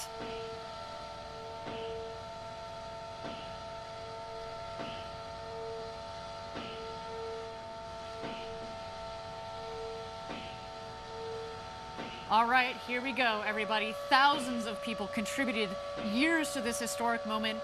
Ladies and gentlemen, it's time for Blue Origin's first human flight. Godspeed, first crew of New Shepard. Let's light this candle.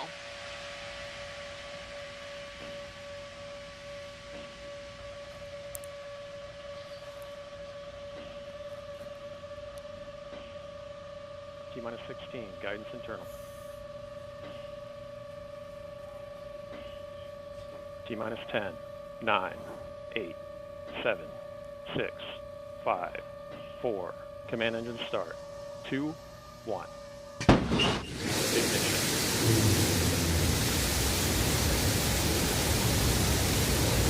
We have liftoff. New Shepard cleared the tower. And New Shepard has cleared the tower on her way to space with our first human crew. Go, Jeff, go, Mark, go, Wally, go, Oliver. You are going to space.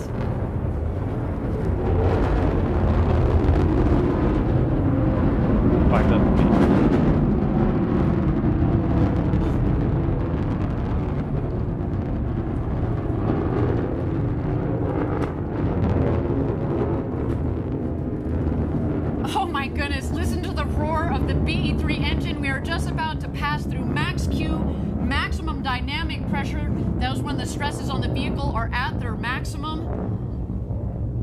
Max Q. Max Q is confirmed.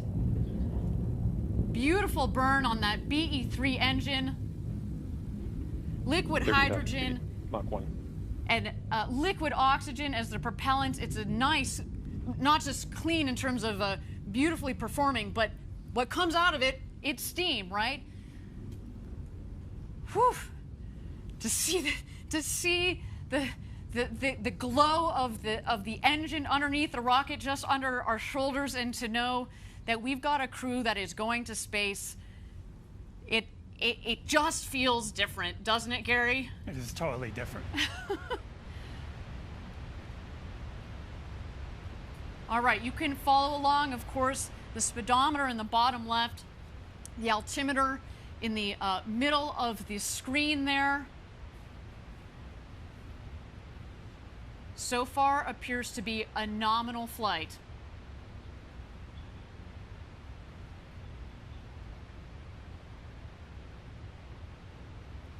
All right, coming up here on MECO, main engine cutoff. That will be followed shortly by separation. And at that point, after separation, we're going to let the astronauts unbuckle and take in the freedoms of zero-G. There is MECO, main engine cutoff. A beautiful shot down the New Shepard rocket. Look at that view.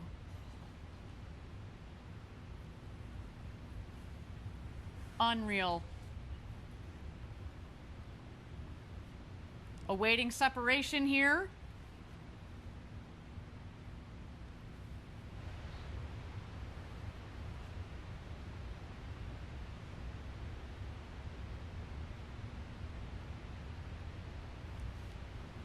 And here we are. You can start to see, stand by. You're going to see the separation of the capsule from the booster itself.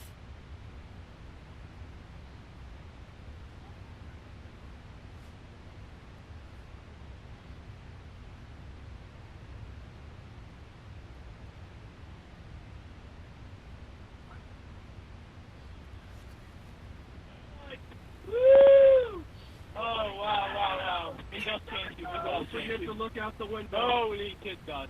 Oh, wow. Don't forget to get upside down.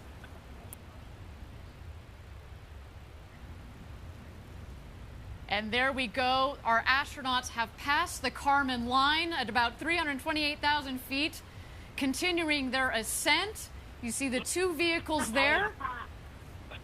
When the speed hits zero, you know that they've hit apogee, their maximum altitude, and you hear they're having quite an experience. All my instincts are fine. Okay, have the stock back. Okay. I'm here to help you. Yep. Got it this time. Yeah, you just have to wait for it. You want the Skittle. Oh, yeah.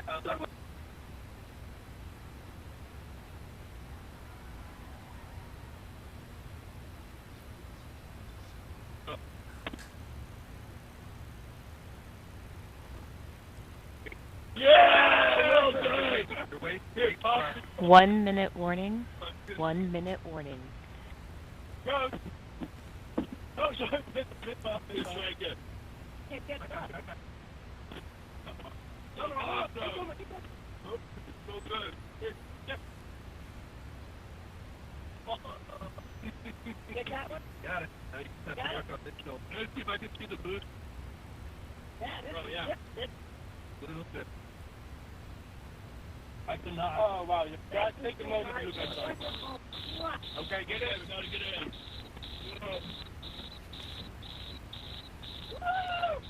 This is the roll. Oh, fantastic. Look at this. It's dark up here. Oh, wow.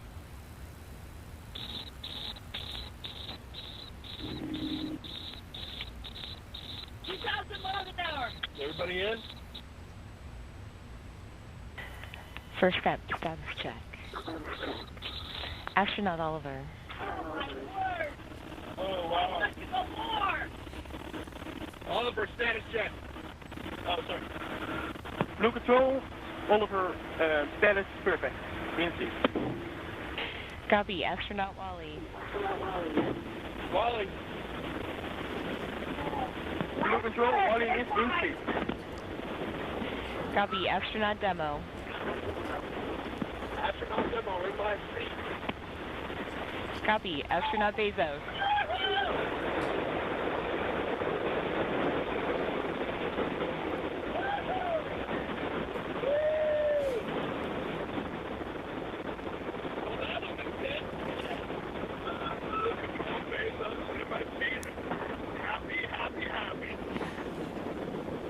Copy.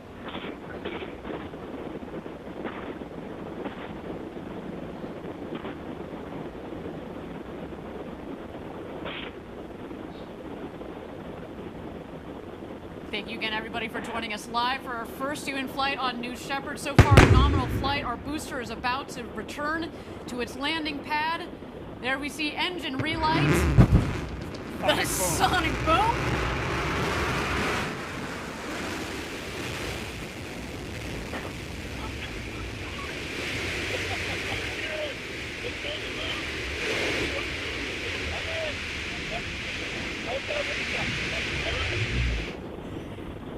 And booster touchdown. Welcome back, New Shepard.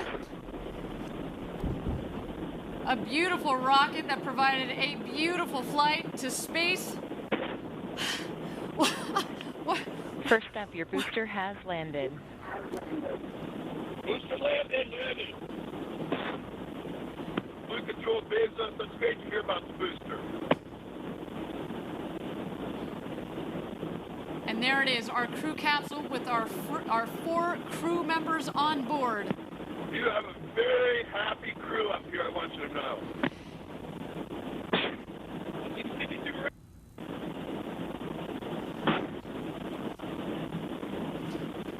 Oh yeah, I see blue. I see the big barn. Stand by drogues. Stand by drogues. Stand by main.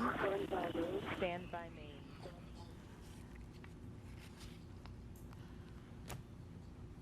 Oh, so far, a nominal flight. Here comes the crew capsule back from space. The drogues deployed. Here are the mains out, reefing and coming to full inflation. Our rocket went over Mach 3, and now they're coming floating back down at just about 15 or 16 miles an hour, about to join us home. Back here in West Texas after having gone over the Kármán line, the internationally recognized line of space. The world's newest astronauts. Gary, how you holding up, friend? I am speechless. Wow. And those big, beautiful windows.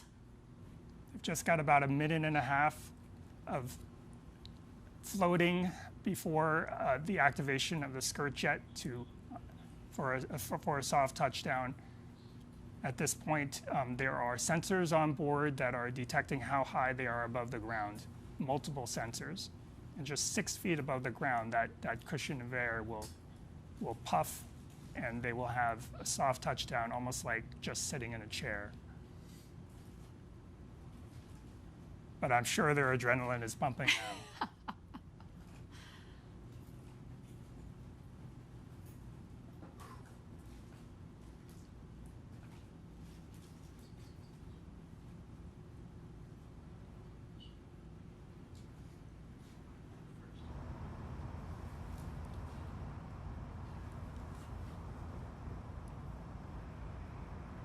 And touchdown. Welcome back, New Shepard's first human crew. What a flight. Welcome back to Earth, First Step. Congratulations to all of you. Oh, what a day, what a day. Very happy group of people on this capsule. And we're so grateful to everybody who made this possible. Thank you. Blue Control, Oliver, thank you so much for everyone there. It was amazing. It was amazing. Copy first step. You have a very happy Capcom here as well. Let's do a status check. Astronaut Oliver. Blue Control, Astronaut Oliver, status correct. Copy. Astronaut.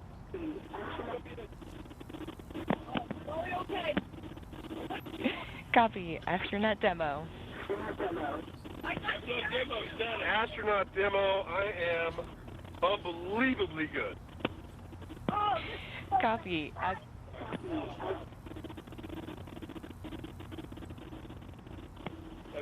Blue Control, Bezos, best day ever. Copy, everyone. Go ahead and remain in your seats. Crew member 7 is on their way. Shortly, you will hear the capsule off-gassing.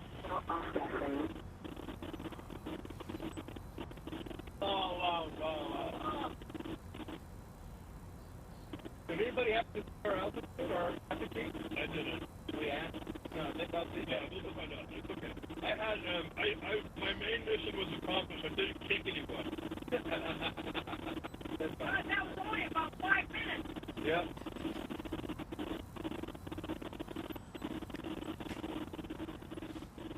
First up, Blue Control, your apogee was 351,210 feet.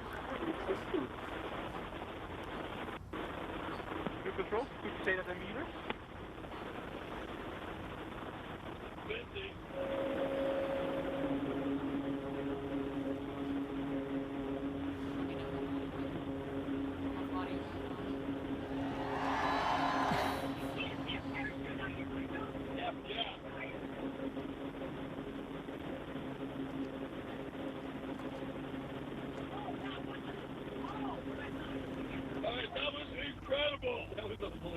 Wally, that was incredible. It was.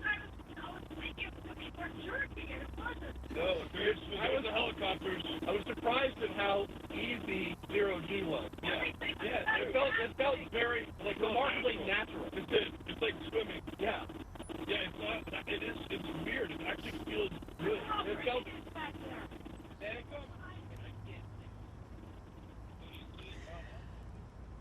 Well, what a day. You can see our the world's newest minted astronauts there on board discussing their incredible flight of a lifetime up to space and back. Wow. Our team is now preparing landing safety operations. The recovery crew has already, minutes ago, has left the barn there to go open the hatch. You can see them there. They are arriving at the capsule in the Rivians. You can actually also see that the parachutes fell very close to the capsule. It means that there's not much wind out there. It was a beautiful, beautiful day. Not too shabby, Gary. What do you think? No, it was picture perfect. And it sounds like it landed pretty much exactly where we predicted. That's how they can get to it so quickly. They start moving even before it landed based on the prediction of landing. We used weather balloons that we launched throughout the morning, and that gives us a very good idea of where it will land, which is within 1,000 feet. What you're seeing that they're doing right now is Kevin Sprague, crew member 7, is just making sure everybody is okay and gives them a thumbs up. They're also grounding the vehicle. When you go into space, you could accumulate pretty significant electric charge. That's actually why we prefer that the astronauts not get out themselves, so that we can ground the vehicle of static charge, which can be quite strong. Excellent, and I think there that Kevin Sprague, our crew member 7, has given the thumbs up for all of our astronauts that are on board there. Again, Jeff Bezos, Mark Bezos, Wally Funk, and Oliver Damon. What an incredible day. You heard them on the audio. Best day ever. I mean, I feel like this is our best day ever, and we didn't even get to go up to space. I mean, what a day. Again, congratulations to the entire Blue team, our astronaut crew, and of course the friends and family of these incredible astronauts. They're just about to exit the capsule here. Let's wait for that moment. There you see Jeff in the window. Oh, there you are. Felix is up here. All right, guys, we'll do later.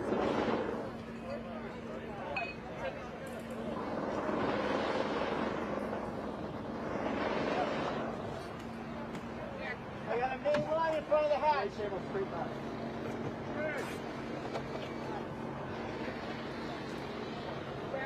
Hey, the main parachute line in front of the hatch. Left.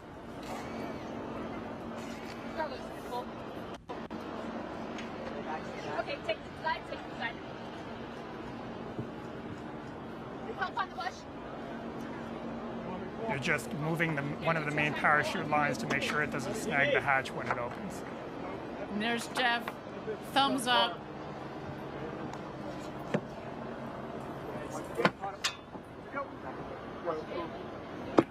CC safe, Jimmy. You heard there, the CC is safe. No, I got it.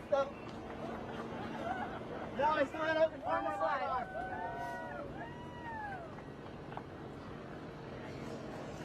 Confirm. Okay, go. You can go live.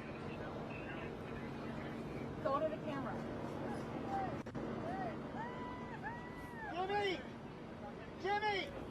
Gary, the architect of New Shepard, congratulations to you, man. Congratulations. Give me a to you, hug. Ariane. This is just, ugh. What a day. Again, thank you everybody for joining us live for our first human flight of New Shepard. Our 4 astronauts went to space and back, topping over 350,000 feet, well over 100 kilometers. They've come back down safely. We're just waiting here for egress. Our crew is going to get out of the capsule and meet their families back here on the ground. Of course, their families that have provided so much support since they were little kids and dreamt of this to this day and this moment.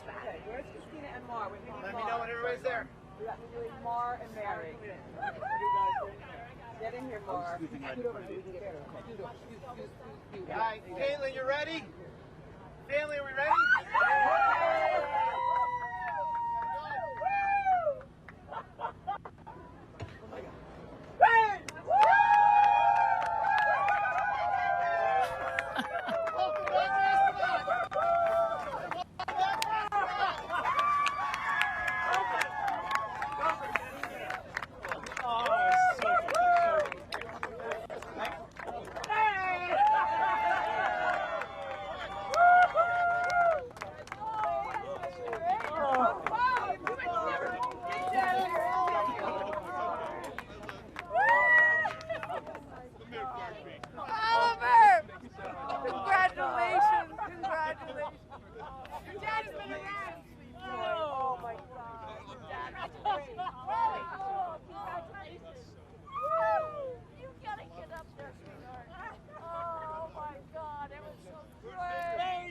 What a day again here, a successful launch and landing of the New Shepard rocket and crew capsule with our first human flight crew there, Jeff Bezos, Mark Bezos, Oliver Damon, and Wally Funk.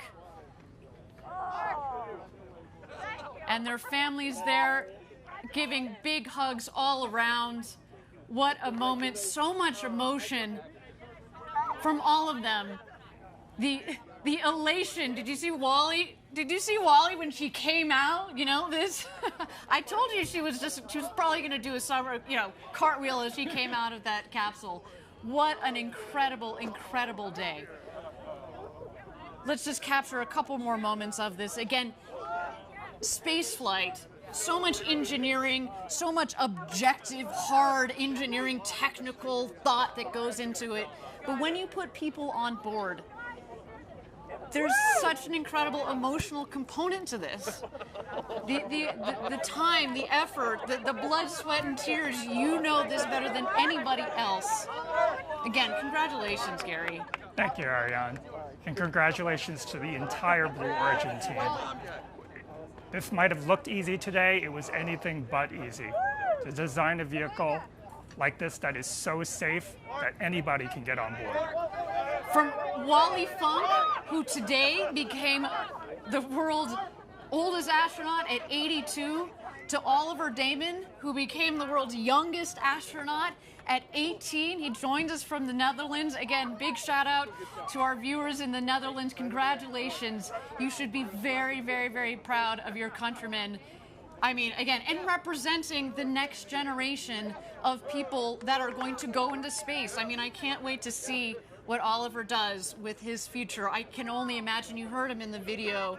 You know, he just wants to spread the love, spread the message. I can't wait to hear their impressions of the, you know, the view from up there. And in fact, I hear in just a moment we hope to be getting a couple of impressions from our astronauts. We'll stand by for that there. You see the friends, the family. You see our CEO, Bob Smith, there.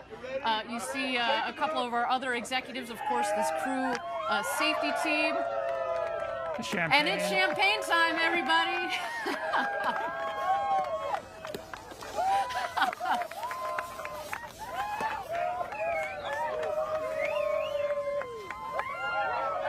It's the only proper way to end the space flight. Exactly, only proper way to end a space flight with a champagne shower. And man, that is, let me just tell you, that is the beginning of the celebrations. There is a lot more to come. We are, again, not just the crew and the families, but everybody at Blue Origin who has made the historic day possible.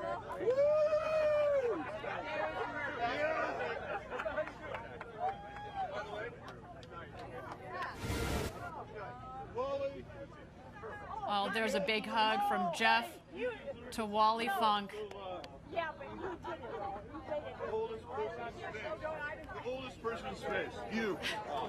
So that's so wet. A beautiful moment there. Thank you.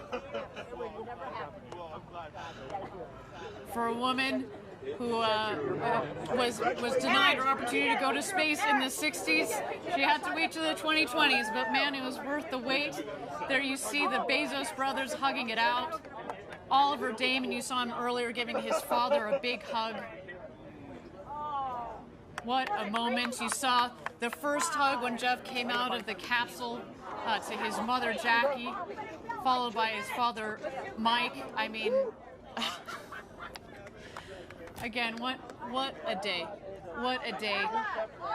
To the thousands and thousands of members of Team Blue, you contributed to today as well. I know you are all hugging it out back in Kent, Washington at our headquarters near Seattle, sending you guys a lot of love from down here in West Texas. What a moment.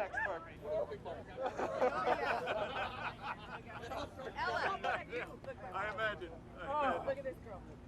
Ella. I mean, granted, you know, Gary, we weren't in the capsule, but my favorite part was hearing, you know, the hooting and hollering and the laughing. You know, Jeff is known for his big, boisterous laugh. I mean, he's having the moment of a lifetime here, and you can only imagine as they were floating around up there. You saw them say, hey, gosh, look at the views.